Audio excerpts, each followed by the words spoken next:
Olá, irmãos, graça e paz seja convosco. Rapaz, ontem não deu para fazermos o vídeo, né? Ontem foi um dia muito corrido, graças a Deus, um dia muito cheio de atividades. Tivemos a escola sabatina na igreja, pregamos na parte da manhã, teve uma reunião na igreja em seguida, a gente ficou para a reunião de transmissão, né? Na verdade, de transição, perdão, entre um departamento e outros líderes, né? Ali a sua transição em relação a isso. À tarde tivemos uma vigília aqui na igreja próxima, no Pina, e aí quando chegamos em casa tivemos que preparar o material para fazermos o estudo com nossas irmãs aqui em casa também, as minhas irmãs que moram aqui próximo à minha casa, e a gente então tem um estudo bíblico todo sábado, e para mim foi muito cheio. Eu pensei numa forma de poder fazer a lição e acabou não dando certo. Mas enfim, estamos aqui, vamos falar sobre um assunto do processo do juízo. Irmãos, esse é o último tema da lição desse trimestre. Vai nos deixar muita saudade, porque esse assunto, irmãos, é um assunto muito atual. Devemos estudar muita coisa interessante nas próximas lições sobre o tema voltado para a mordomia, porque mordomia é tudo, na verdade. Mordomia não é só aqueles 4 T's que a gente costuma falar de templo, talento e tesouro. Envolve muito mais do que isso. Agora, claro, isso é singularizado, esses pontos dos quais são ali envolvidos tudo do ser humano. O nosso ser é de Deus, a nossa vida pertence a Ele, nossas coisas pertencem a Ele. Então, assim, é questão de administração. Vamos estudar 13 semanas sobre esse assunto, que com certeza vai nos fazer entender muita coisa da parte de Deus em relação à nossa pessoa. Mas o tema da lição dessa semana é o processo do juízo. Irmãos, como será o juízo? Muitos acreditam que esse julgamento será feito quando Deus vier e começar a sair apontando uma pessoa e outra, e você fez isso, será condenado. Você fez aquilo, vai ser absolvido, como se fosse dessa forma. Porém, o juízo vai ser feito enquanto estamos vivos, ou melhor dizendo, o julgamento está sendo feito. Quando morremos até então, a sentença é feita. Porém, isso aqui envolve mais, no caso de todas as pessoas, né? A sentença dos ímpios será concedida na terceira volta de Cristo. O que é que eu quero dizer com isso? Cristo voltará pela segunda vez e em sua volta ele levará todos os seus. Por isso que a Apocalipse fala, né? Bem-aventurado aquele que tem parte na primeira ressurreição. Sobre ela não sofrerá o dano da segunda morte. Então você já entende que aqueles que morreram agora não sofrerão dano da segunda morte. E essa segunda morte será uma morte, na verdade, aniquilação para sempre. E é interessante, porque quando ele fala assim, não sofrerão dano da segunda morte, você entende que não vai ficar morrendo, mas é uma morte completa, uma morte definitiva. Como nós já falamos em alguns estudos anteriores, de uma morte que fica se queimando e nunca, na verdade, consegue consumir. Então, o que a gente entende? Hoje, o julgamento está sendo realizado e a sentença será concedida quando Cristo voltar. Os que estiverem feito bem, como diz no capítulo 5 de João, para a ressurreição da vida. E os que tiverem feito o mal, para a ressurreição da condenação.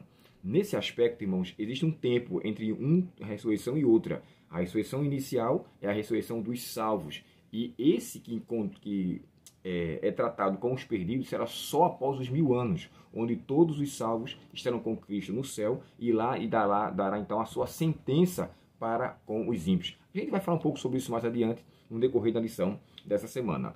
E tratando aqui desse tema, irmãos, o texto fala que a Bíblia diz que Deus é perfeito em conhecimento, ou seja, tudo que nós fazemos fica registrado diante de Deus. E aqui é até mencionado na lição de domingo sobre o texto de Daniel, capítulo 7, verso 22, como que há um relato, há um registro diante de Deus, do qual ele vai julgar os seus filhos, julgar todos eles. Mas uma coisa que me chama a atenção, irmãos, é algo que eu queria que vocês tomassem bem a consideração em relação a isso.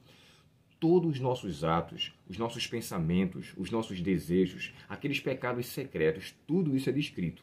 É claro que quando eu falo de pensamentos, eu não falo pelo fato de você simplesmente pensar em algo errado e não ter feito, isso ser constatado por você ou considerado como um pecado consumado. Não.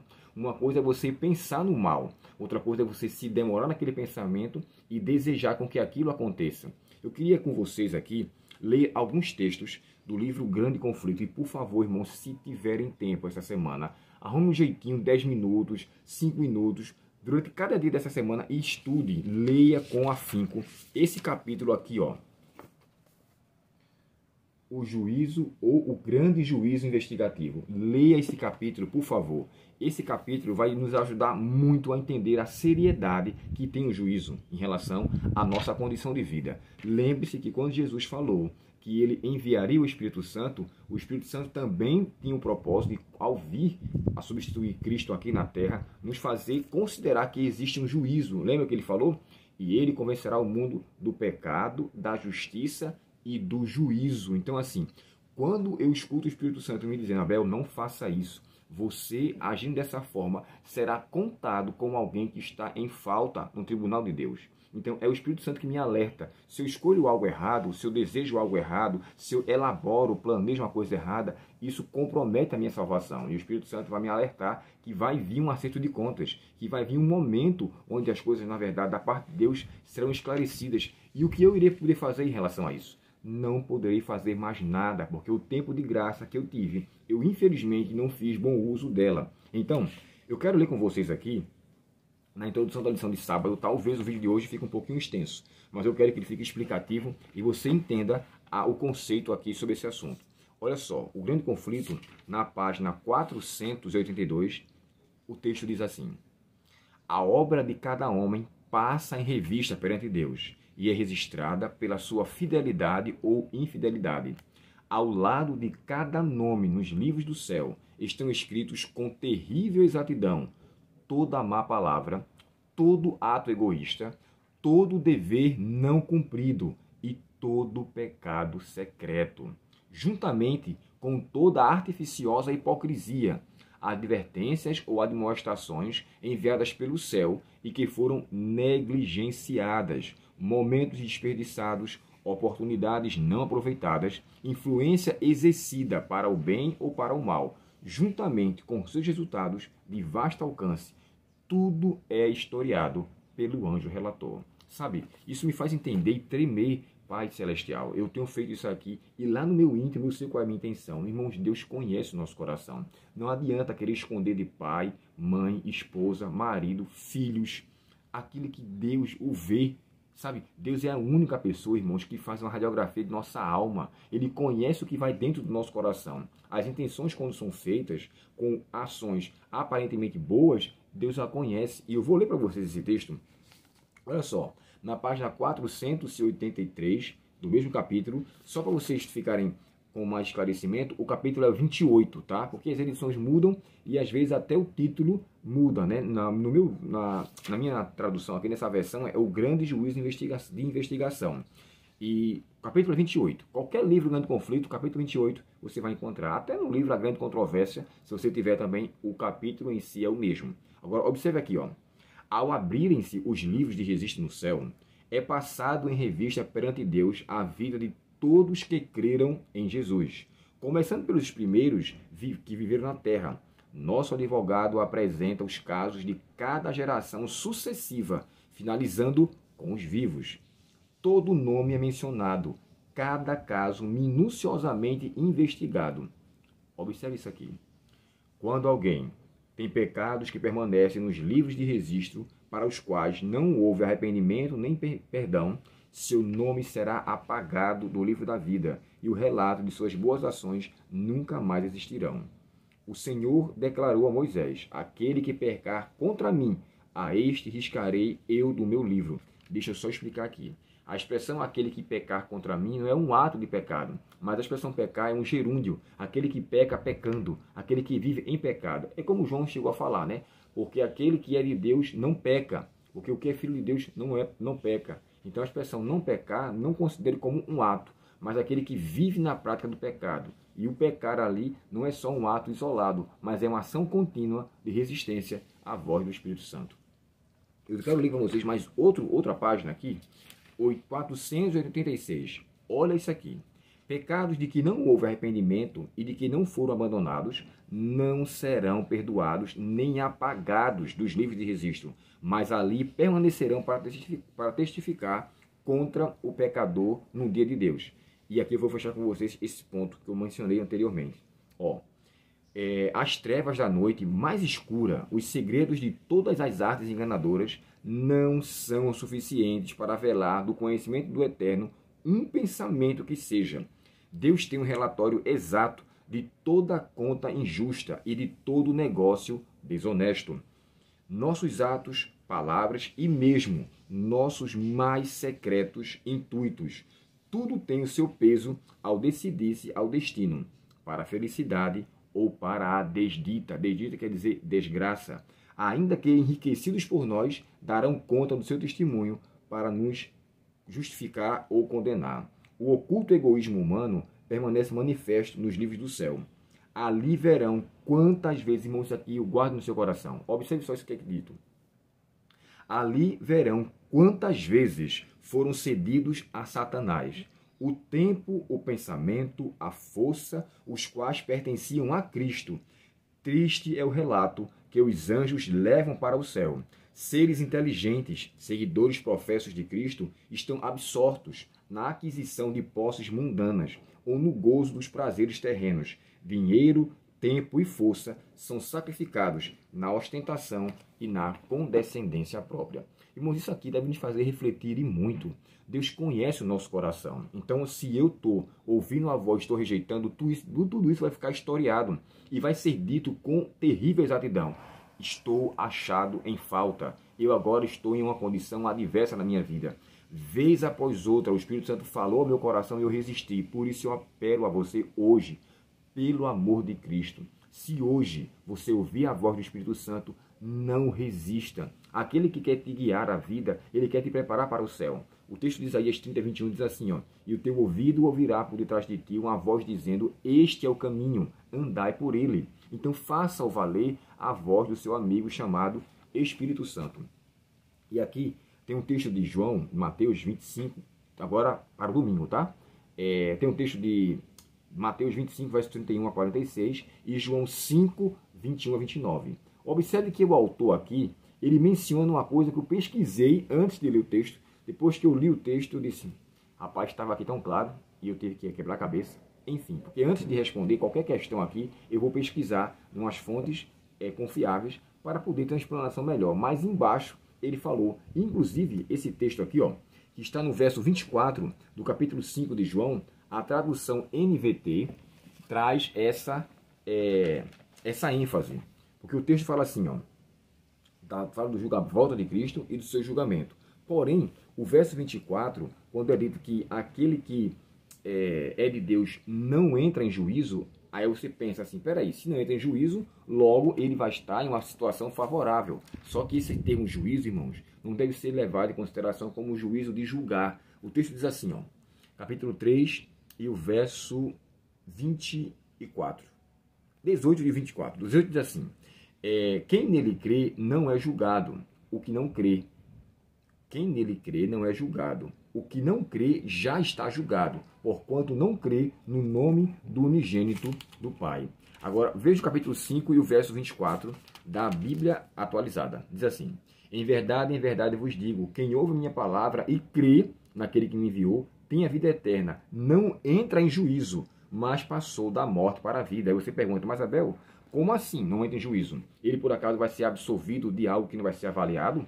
Como ele não vai passar por um julgamento? Claro que ele vai passar por um julgamento. Só que a expressão aqui, não entra em juízo, deve ser entendido, como está dizendo aqui no autor, não será condenado. E por que eu falo isso? Não só à luz do que o autor deixou na lição, mas olha o que é que diz sobre esse assunto a nova versão transformadora, que é a NVT, e eu gosto dessa tradução, gosto muito. Olha o que ela fala aqui sobre esse texto. Capítulo 5 e o verso 24. Lembra que eu li aqui na atualizada, tá bom? E agora o verso 24. Eu lhes digo a verdade. Quem ouve a minha mensagem e crê naquele que me enviou, tem a vida eterna. Jamais será condenado. Ali fala, não entra em juízo. E aqui fala, jamais será condenado, mas passou da morte para a vida. Sabe, agora eu vou fazer minhas considerações finais e ir para o fechamento. O texto de Mateus mostra o seguinte, o juízo vai ser feito com aqueles que não buscaram ou não procuraram amar a Deus e amar o seu próximo. E aí ele faz aqui um relato, né? Tive fome, não me desse de comer, tive sede, não me desse de beber, eu era um forasteiro e você não me hospedou. Aí vai mostrar os outros, que agora são as ovelhas, e ele dirá aos que estão à sua direita. Aí ele vai e começa a falar, vocês Quando eu tive fome, me deram de comer, me deram de beber, me aceitaram quando fui em sua casa. Aí ele fala, pois assim como vocês fizerem, quando fizerem a um desses meus pequeninos, a mim o fizeram. Então, o julgamento envolve amor a Deus e amor ao próximo. O amor a Deus envolve ações de você para com Deus. E aí vocês sabem quais são elas. O amor ao próximo envolve a beneficência que se faz, levando em consideração que essas obras não são como que um pré-requisito para a salvação. O próprio Paulo descreve que nós fomos salvos para as boas obras. Então a salvação vem antes e as obras vêm depois. Eu não faço boas obras para me salvar. Eu executo boas obras porque eu já fui salvo. E uma pessoa que uma vez foi salvo por Cristo, ele exercita, ele pratica, ele externaliza o verdadeiro amor de Deus. Por quê?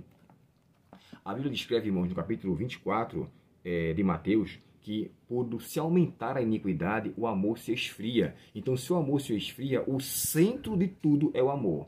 Primeiramente, o amor de Deus para comigo e o meu amor para com Ele e o meu amor para com o próximo. Então, o amor de Cristo, o amor do Pai, Ele é a mim primeiramente. E através desse amor, eu externalizo o amor. Quando a Bíblia fala assim, ó, aquele que não ama, não conhece a Deus, porque Deus é amor. Então, conhecer a Deus de fato, se relacionar com Ele, demonstra que, na verdade, eu estou buscando nele a pessoa do amor. E eu vou externalizar esse amor, retribuindo o meu amor para com o Pai, com a divindade, e retribuindo o meu amor para com o próximo. Quando chega nesse texto de João 5, aí ele mostra o seguinte, quando a pessoa, na verdade, não crê, demonstra que não tem amor. Lembra-se que Marcos fala? Aquele que crê e for batizado será salvo. Quem, porém, não crê, já está condenado. Isso aqui é interessante levar em consideração. Por quê? O ponto-chave aqui, alguns chegam a dizer assim, mas Abel, eu tenho que me batizar para me salvar? Bem, o batismo, é só abrindo aqui um parênteses, é um pré-requisito para você demonstrar publicamente que você o aceitou. E aí envolve, claro, as prerrogativas que inclui a questão administrativa da igreja, para você ser um membro da igreja, para você ser oficializado como membro, mas se a pessoa aceitou a Cristo no coração e por algum motivo, alguma situação, ela morreu antes disso, isso não isenta do céu. Tá? Se ela viveu a fidelidade e se preparou para o batismo, para demonstrar publicamente que ela aceitou, na verdade, tudo aquilo que a Bíblia lhe fez conhecer, ela será contada diante de Deus como uma pessoa salva. Mas, diante da situação, diante da igreja, nós sabemos que é necessário que haja o batismo para oficializar aquele que já foi aceito no coração. Então, aqui, quando o texto fala quem crê e for batizado será salvo, quando ele fala o contrário, quem, porém, não crê, e ele não fala e não for batizado, mas ele fala quem, porém, não crê, esse será condenado. Então, assim, a crença vem primeiro, porque o amor vem antes. O amor me faz crer em Deus. E ao fazer com que creia, automaticamente eu dou a minha vida para Ele. E, inconsequentemente, eu vou me batizar, eu vou aceitar a Cristo. Então, assim, isso é um ponto-chave. Só quero deixar aqui muito claro. Eu não estou aqui abrindo licença, nem abrindo um parêntese, para dizer, você pode aceitar a Cristo, não ser batizado e você vai ser salvo. Bem, eu não quero que você entenda por esse lado. Eu quero que você fique bem consciente de que existem casos que a pessoa se prepara para o batismo, marca o batismo, está decidido diante de Deus e por alguma situação aquilo não vai acontecer, ou porque sua vida é ceifada, ou porque a sua morte, aconteceu alguma doença nele, ele não pode entrar num tanque batismal, e aí ele faz uma profissão de fé, mas ele aceitou, na verdade, até porque o batismo é um princípio bíblico, né? O próprio Jesus ensinou sobre o batismo, ele foi exemplo em relação ao batismo. Mas, voltado aqui ao assunto, para não fugir do contexto, falando sobre o julgamento em si, leve em consideração, eu preciso crer nele. Quem crer não será condenado, ou seja, não passará pelo juízo de condenação, mas a avaliação todos nós, com certeza, iremos passar. Eu quero com que vocês, irmãos, possam considerar esse ponto aqui da lição. Ao refletir sobre o juízo, devemos ter em mente que somos, primeiro, salvos pela graça, segundo, justificados pela fé, e terceiro, julgado pelas obras. E aqui ele cita os textos da lição. Por que eu falo sobre isso? A salvação, irmãos, é um mérito tão somente de Cristo. A graça nos foi concedida como um dom. Eu a recebo automaticamente, essa graça, e através do recebimento da graça, eu aceito a Cristo. Mas é um dom que ele me concede que eu não mereço. O termo graça quer dizer dom imerecido, ou dádiva que é concedida sem eu procurar ser merecedor daquilo. Então é Deus que concede. Para fecharmos aqui, eu quero que você conscientize-se disso.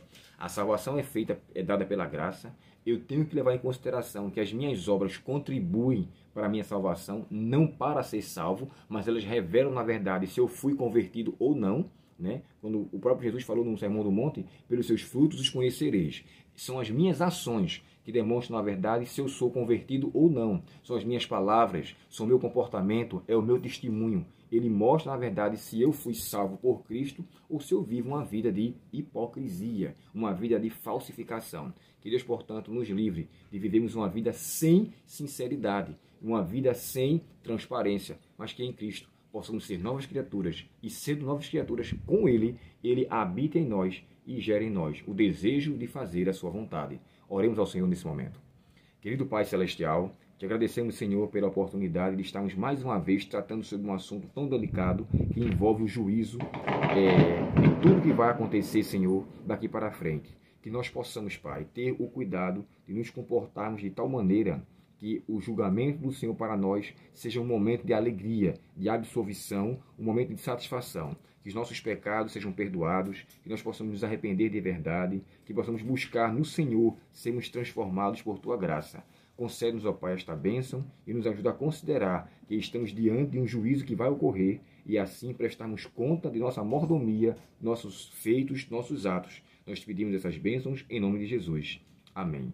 Deus muito te abençoe, um ótimo domingo para você.